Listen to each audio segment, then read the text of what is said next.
Welcome to my channel. நம்ம எனக்கு என்ன பார்க்க போகிறோம் அப்படின்னா, பட்டாம்பூச்சியோட பொறாம குணத்தை பற்றி பார்க்க போகிறோம். ஒரு காட்டில் ஒரு அழகான ரோஜா இருந்துச்சு. அதுக்கு ஒரு பட்டாம்பூச்சி நண்பனாக இருந்துச்சாம். ஒரு நாள் வெளியே போன பட்டாம்பூச்சி திரும்பி வர்றப்போ ரோஜா தேனி கூட நண்பனாக இருக்கிறத பார்த்துச்சு. பார்த்த உடனே அந்த பட்டாம்பூச்சிக்கு ஒரே வருத்தமாக போச்சான். உடனே அந்த ரோஜா கூட சண்டை போட்டுச்சான் இந்த பட்டாம்பூச்சி. அதுக்கு அந்த ரோஜா சொல்லிச்சு, நீ ஏன் இன்னொருத்தர் கூட நண்பனாக இருக்கிறத விரும்ப மாட்ற? நான் சுரக்கிற தேனை எல்லாத்தையும் சேகரித்து மனிதங்களுக்கு கொடுத்து தாம் பிறந்த பிறவியே பயனடைய செய்கிறது அந்த தேனியோட வேலை.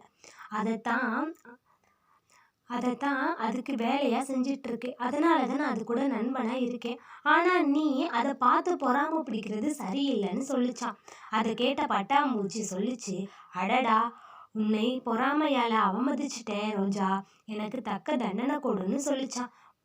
அப்போதான் பொறாம குணம் உள்ளவங்களுக்கு வெளியில இருந்து துன்பம் வர தேவையில்லை, அவங்களோட பொறாமை குணமே அவங்களுக்கு தண்டனை தாண்டு திருவள்ளுவர் எழுதின அழுக்காட்சின் அல்லறை செய்யார் இழுக்காட்சின் ஏதம் படுப்பாக்கு அறிந்து அப்படின்னு அந்த ரோஜா சொல்லிச்சான். பட்டாம்பூச்சி தன்னோட குற்றத்தை உணர்ந்துச்சான். இதுல இருந்து என்ன தெரியுது அப்படின்னா, பொறாமை எண்ணமே ஒருவருக்கு தண்டனையாக அமையும்.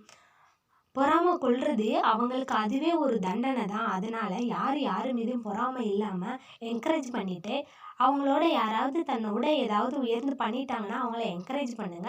பட் பொறாமப்படாதீங்க. போட்டி எடுக்கலாம், ஆனால் பொறாமை உலகத்தில் இருக்கக்கூடாது.